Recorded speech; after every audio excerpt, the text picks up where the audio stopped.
Welcome. Ted and Vicki here. Thank you for your time and consideration. We would like to share some information that's been hidden from everybody for a really long time, so please keep an open mind. This is American civil flag or peace flag, which was flown above every public building before the Civil War. Most of us have never seen this flag. This is Anna von Reitz, and all the following information is from her research along with the Living Law Firm, which are lawyers that gave up their bar cards and have been joined by other law groups to help. This team and others all over the world have been dedicated to research for over 20 years. Some of the teams are bankers, historians, and recently medical teams, and they have collections of proof that include historic documents, treaties, written laws, everything needed to put the truth out there of what is really going on. Let's listen to what Anna has to say about government. We need a place where we're safe and we're supported and we're recognized for who we are and we're given the protection of our government. Now, I've said this before and I want you all to take it 100% to heart. The only reason to have a government is to protect the people and their assets. That's it. Do you feel like that describes our government now? Do you consider yourself a U.S. citizen? Or do you consider yourself an American? Would you be surprised to know that most people are one or the other, but not both? That's kind of a confusing question because we consider ourselves U.S. citizens and we were born here in America, so we are Americans, right? When you fill out a form to open a bank account or apply for a credit card or driver's license and passport, don't you always check that you are a U.S. citizen? So which are you? And are you one or the other or both? And which one do you want to be? That's what we want to explore today. From the standpoint of the federal government, a U.S. citizen is a citizen of the District of Columbia, the 10 square miles, employed as a federal civilian or in the military, welfare recipient, asylum seeker, born in Puerto Rico, Guam, American Samoa, American Virgin Islands. If you are none of the above, you are not a U.S. citizen and you're not obligated to pay income taxes. Then the question is, how did you get to be considered one, and why do you think you are a U.S. citizen? You reinforce this when you check the U.S. citizen box on any form. So how was your identity stolen? We're going to explain how this happened. The birth certificate was used to steal your identity. This is what a Pennsylvania birth certificate looks like, and it's done on heavy bond paper. The watermark is the Commonwealth of Pennsylvania seal. It's issued by the Commonwealth of Pennsylvania. You will notice that your name is in all capital letters. According to Black's Law Dictionary, the only things that can be written in all capital letters is a corporation or a dead man's estate. Are you either of those? They are identifying your name as property belonging to them, and they're issuing bonds against it and borrowing. This is evidence of a crime committed against you. How was your identity stolen? Let's look down the left side of the birth certificate. Your date of birth is the day you were born, and you were born in American State National, and your parents wrote your name in upper and lower case letters, as you usually do. Your nationality is taken from the state you were born on because every state is its own nation. I am a Pennsylvanian, born on Pennsylvania. If you were born on New York, your nationality is a New Yorker. Born on Wisconsin, a Wisconsinite. You were born on the land, which is the land jurisdiction. The land and soil jurisdiction is the highest law of the land, American common law. On the right side is the date filed. It's the date you were registered as a corporation. a ward of the state, a dead man's estate, abandoned and lost at sea. This is when they put your name in all capital letters and registered you as a U.S. citizen. A U.S. citizen is in the sea jurisdiction, so they shanghaied you from the land to the sea. Were your parents aware that they abandoned you to the state? I think not. Were you aware as a baby? No. No one was told the truth. Pulling people from the land and air jurisdictions into the jurisdiction of the sea is known as press ganging, and it has been outlawed for 200 years. When the sea jurisdiction laps onto the land, it is called inland piracy. That's outlawed too. When people of the land jurisdiction are forced to donate the fruits of their labor against their will, it is known as peonage or enslavement, also outlawed. An unconscionable contract is a contract you literally are not aware of. Neither you, the baby, or your parents were told about this scam. Press ganging, inland piracy, peonage, and enslavement are all a capital crime with the death penalty according to Article 3 of the Geneva Convention Protocols of 1949. What is the result of all this fraud? You have been enslaved from birth through death through semantic deceit of your name. In the left circle are the corporate names they created. Think about what letters, documents, mail, bills you get in your all capital letters name, like your driver's license, passport, utility bills, insurance, credit cards, taxes, bank accounts, student loans, bank loans, almost everything but junk mail. These do not belong to you, the living man or woman. They have nothing to do with you. They are a corporation. Your name was registered as a U.S. citizen. It has privileges which can be taken away at any time. It can't own anything because it's a fiction, not alive. It can only take title and register. When you register something, you give it back to who you register it with. So when you register your car, you're giving it back to the state. Register a driver's license, your baby. Same thing. How many of you have purchased a house?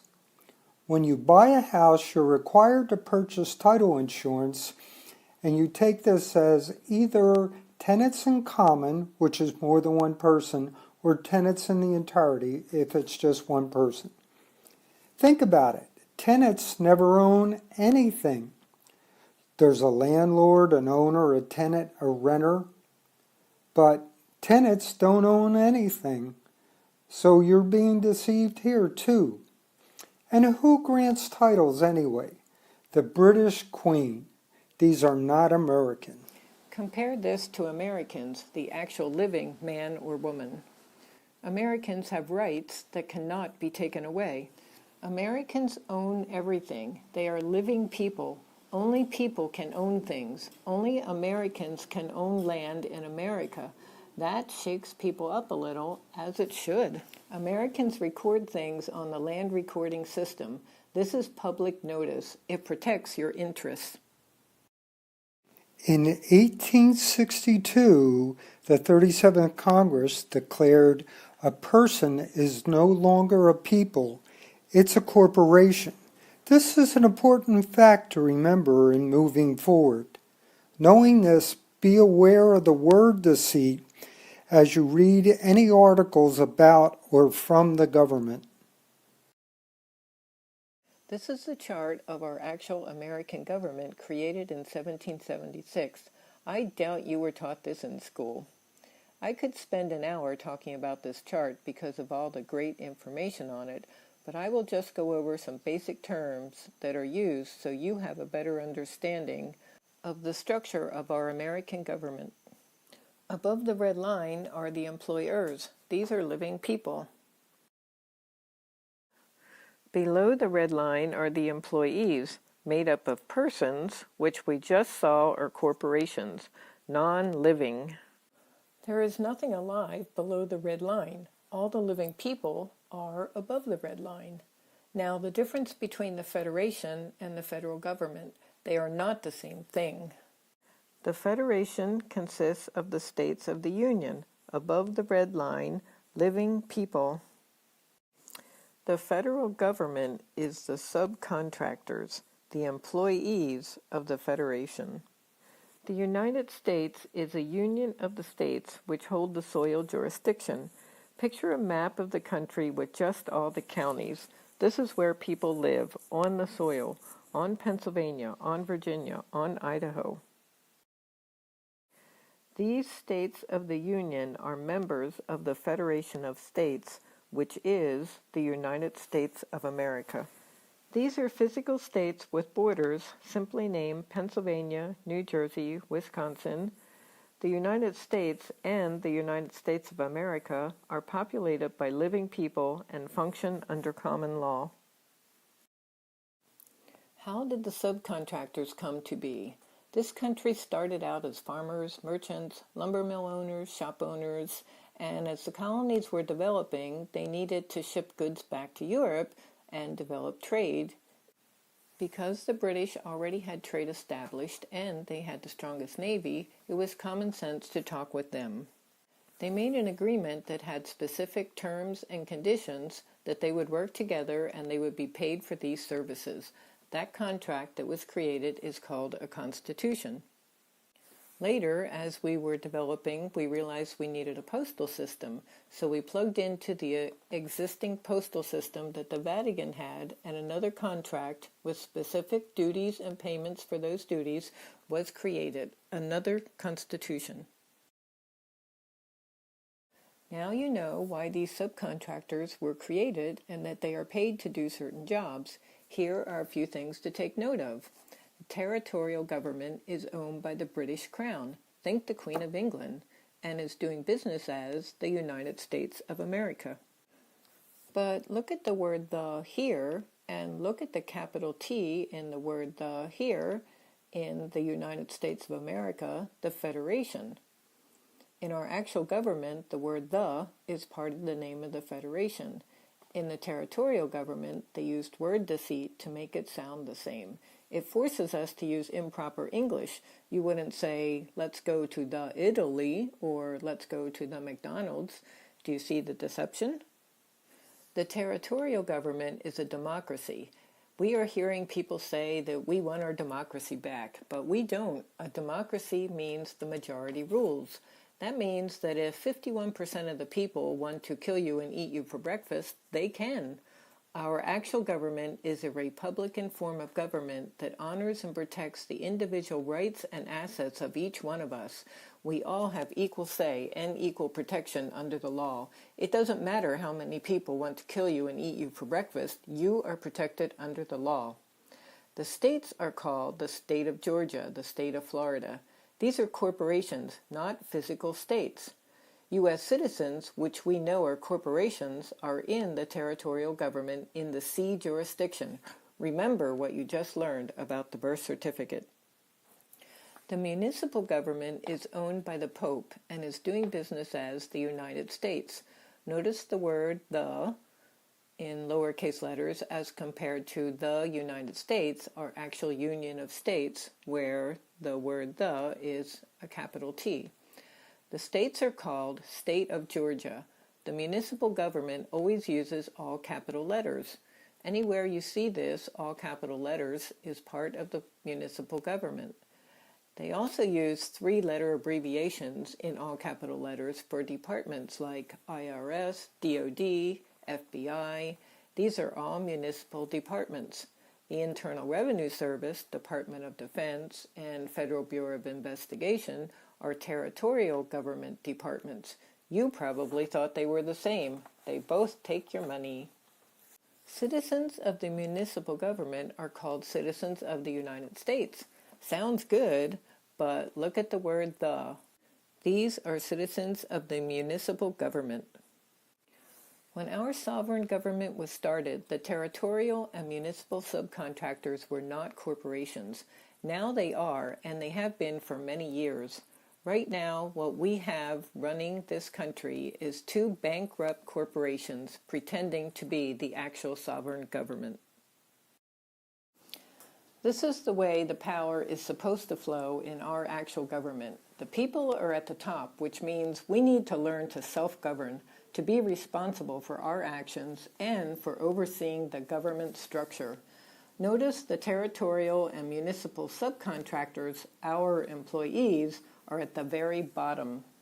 This is what we are restoring. Notice the way that everything is written in upper and lower case letters. It is all run by living people.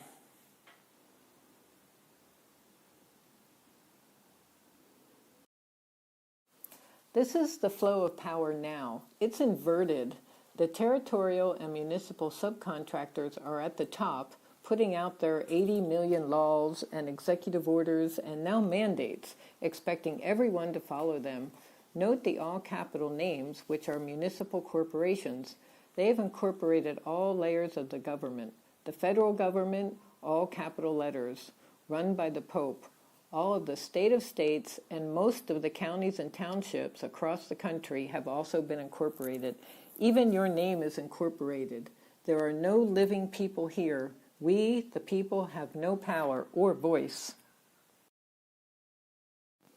I want to show you some of the word deceptions that have been used over the last 160 years. In 1863, the United States, a commercial company, was declared bankrupt by President Lincoln. He did this so it could be replaced with a Scottish commercial corporation named the United States of America Incorporated. That ran from 1863 to 1907. Honest Abe? Not so much. In 1907, the Scottish Commercial Corporation, the United States of America Incorporated, declared bankruptcy. In 1925, the Roman Catholic Church set up a Delaware corporation doing business as the United States of America Incorporated. This ran until 1933. In 1933, they changed that version of the name of the country to the United States Incorporated. Notice all capital letters, municipal government owned by the Pope. This ran until 2015, when President Obama bankrupted the municipal United States corporations, and in 2017, by domino effect, the territorial United States government was bankrupted and vacated.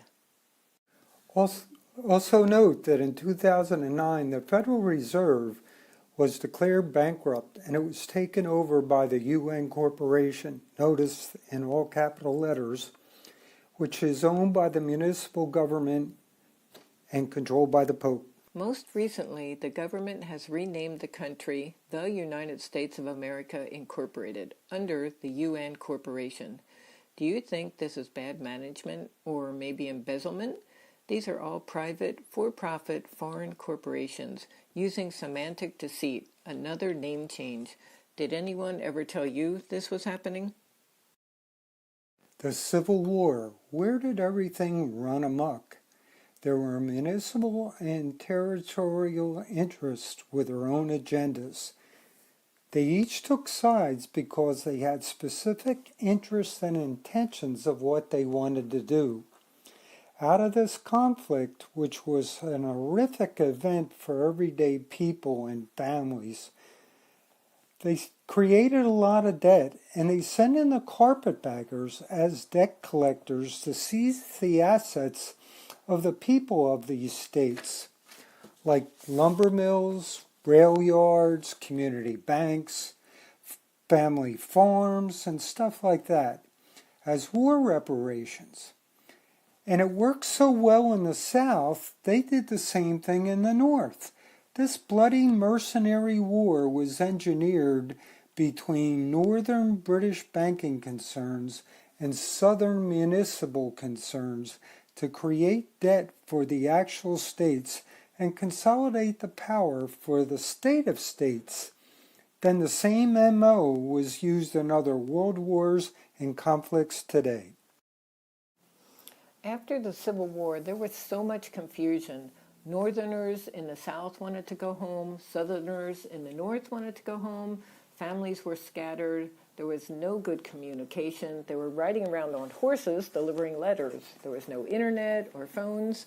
The people did not realize that a corporation was created that had the same name as the actual government, and that this is where the corporate takeover of our government took place.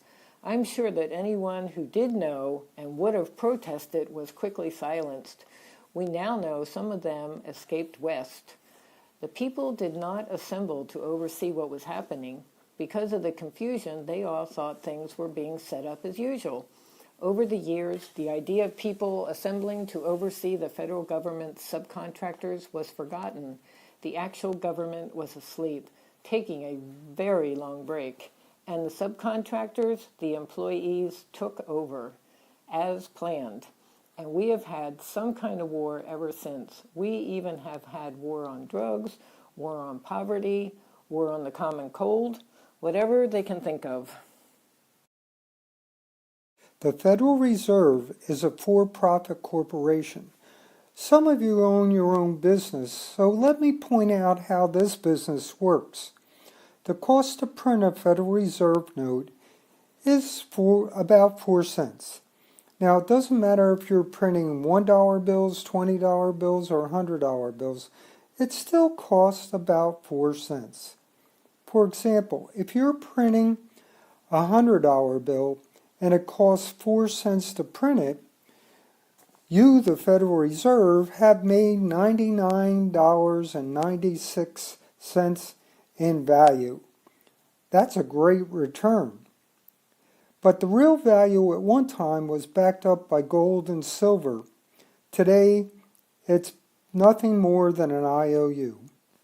The Federal Reserve has been operating without oversight, and they print and you get to pay for the debt. The Federal Reserve right now is operated as a UN corporation, which you've learned is part of the municipal government. And the IRS is run by the Federal Reserve, so it's operated by the Pope.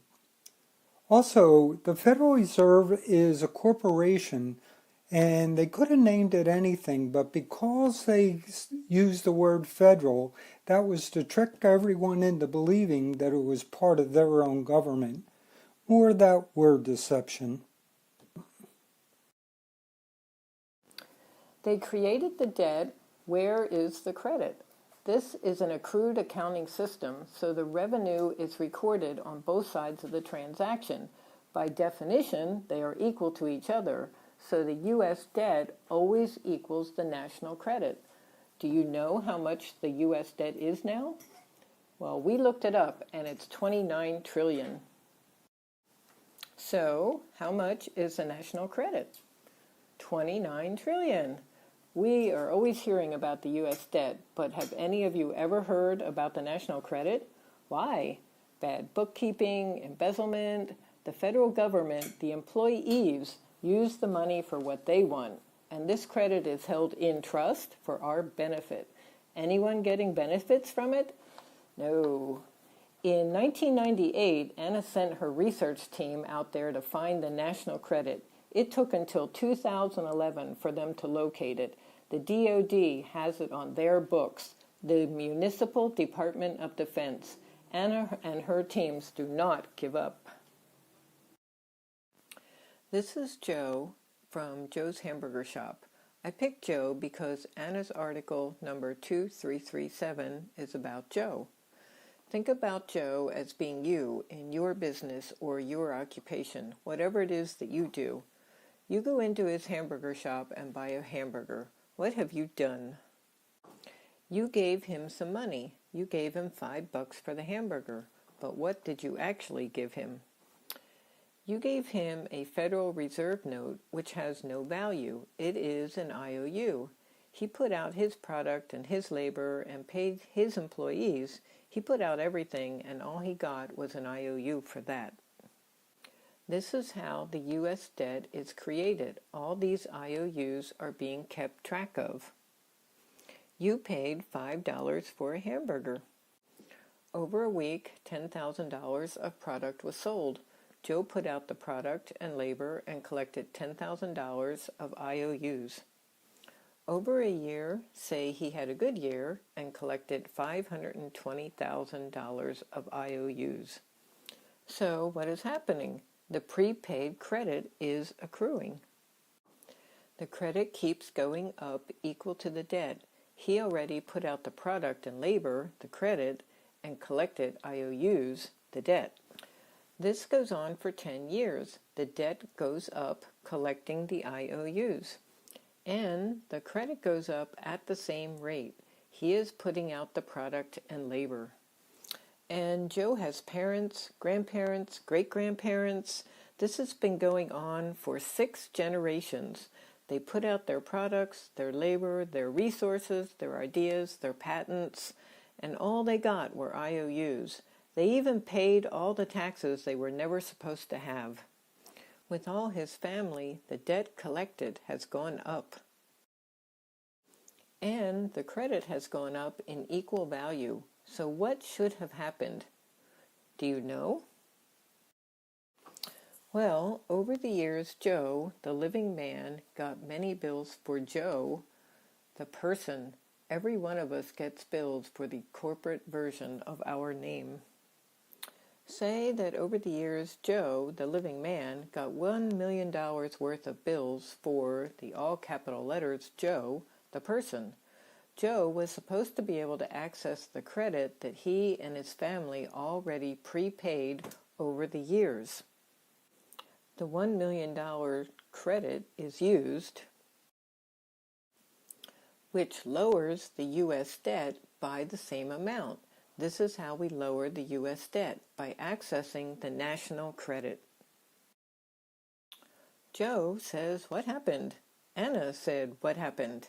Anyone using this credit to lower the debt? So why not?" They say there are no Americans. The national credit is for living people. They stole your identity and registered you as a U.S. citizen, a person. Think about it. The U.S. debt is owed by U.S. citizens, which are corporations that they claim you to be, to Americans who are the living people. You are considered a U.S. citizen, presumed dead, lost at sea. In order for them to pay you back the credit that is already accrued, you literally have to come back from the dead or return from across the sea. They say there are no Americans left. We say Americans are definitely here. We are here in every state of the Union. This is our American State National Credential Card. Anna's nationality is a Hawaiian because she was born on Hawaii. Her lawful name is upper and lowercase letters. Her home state and county are where she lives now. This was issued by the Hawaii Assembly, and her right thumbprint is her seal. This is the back of the card. You can see it is issued by the United States of America. Here is a QR code. When you scan this, it will show all the records you have on the land recording system for public notice.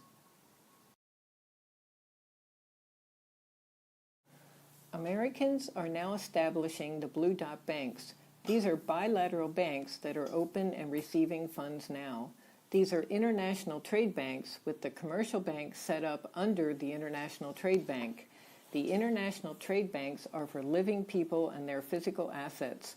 Back in the 1930s, the international trade banks that existed were converted to commercial banks, which are for corporations. And what are U.S. citizens? What is a person? What is a personal account? Corporate account. So we are bringing back full-service international trade banks for people and their assets, and they are being run under public law. Under these are the commercial banks that will also be run under public law.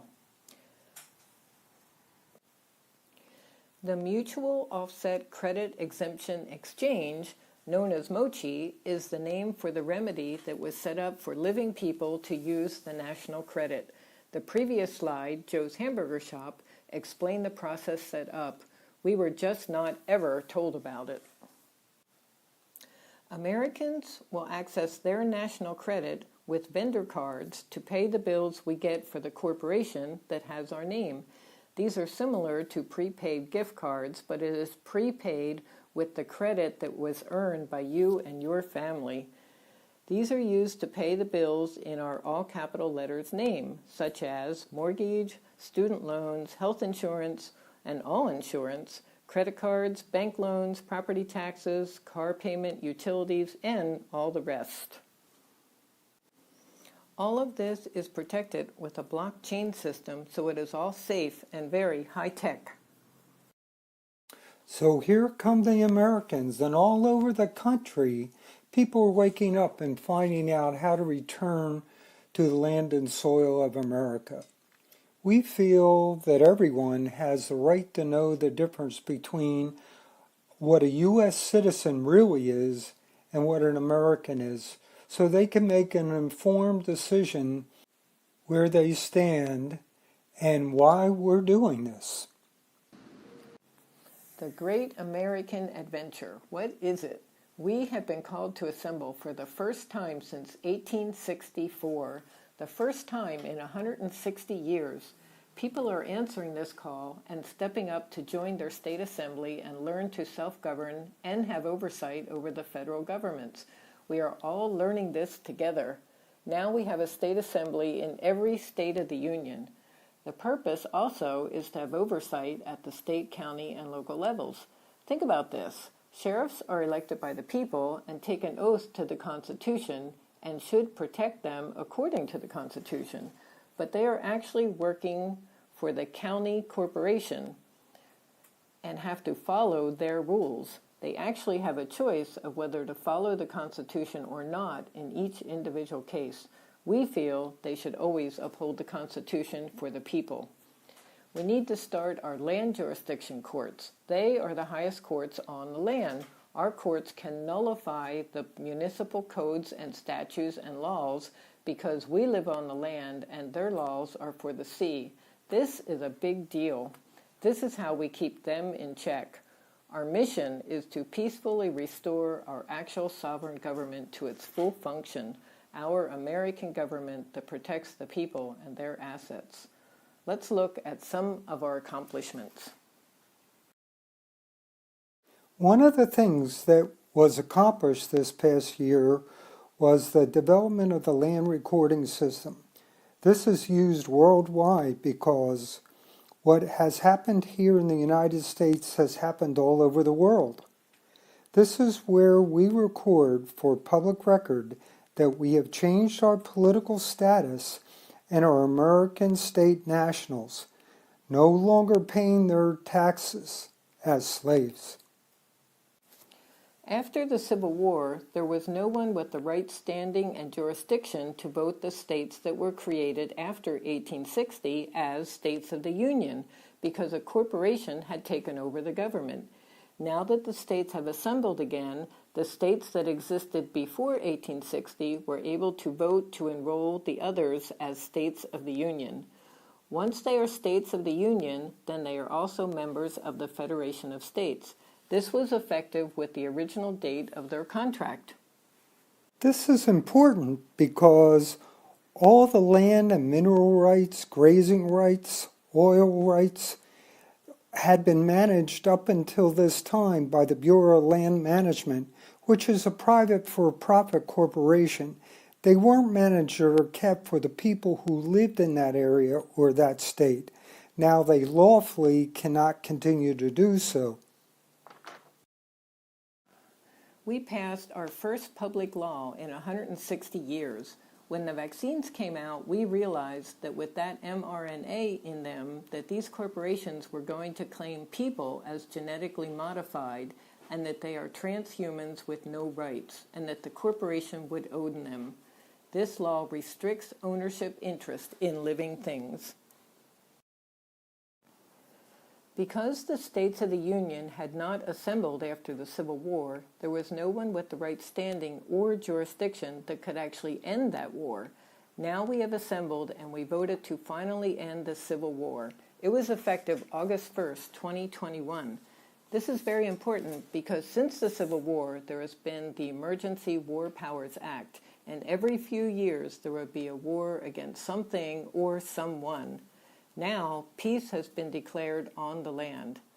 For those American state citizens that were able to vote, It was very exciting to participate in this historical moment. How do you correct your political status and come back to the land? You, the living man or woman, are physically on the land, but on paper, on record, you are a U.S. citizen on the sea. You can stay there, or you can come back to the land and soil.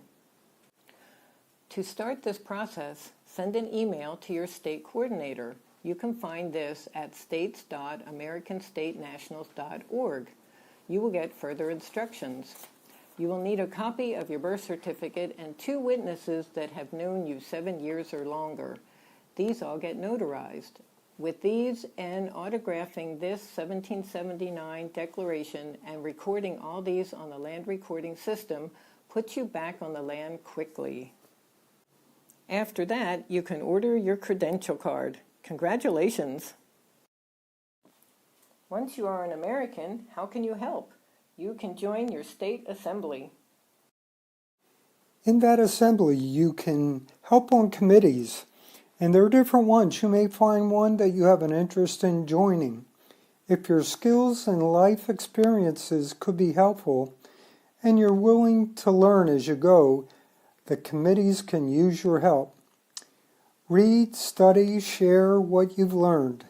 It's new to all of us. We're learning to self-govern. It didn't come with specific instructions. Everyone has the right to choose to either remain as a U.S. citizen or come back to being an American again. But we need to share this information so that people can make informed decisions. We all have the right to be Americans and reclaim our birthright.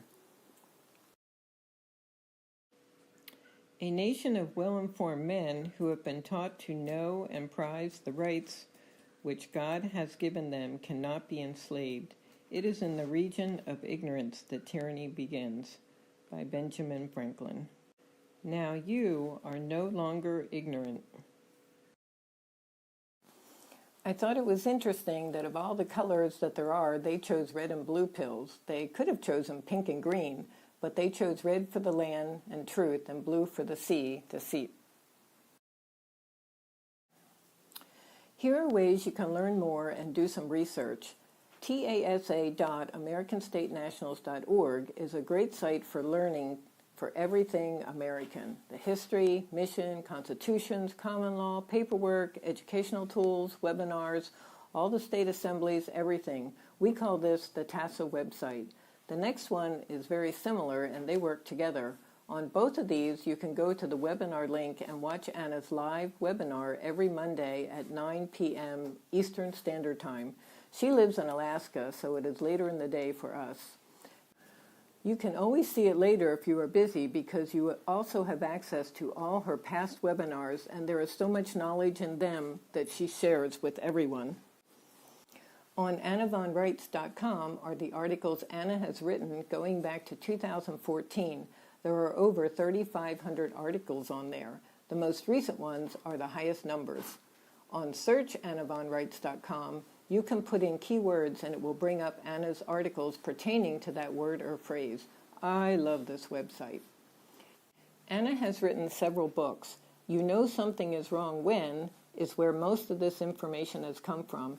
You can purchase it on the website. Everyone in America should read this book. Ask not what your country can do for you, but what you can do for your country. JFK. Your country needs all of us now. This is America's peace flag. This flag was flown before the Civil War, before these corporations were always at war. We, the people, are peaceful. This is the flag we want flying everywhere again. Thank you for sharing your time and for listening to the truth.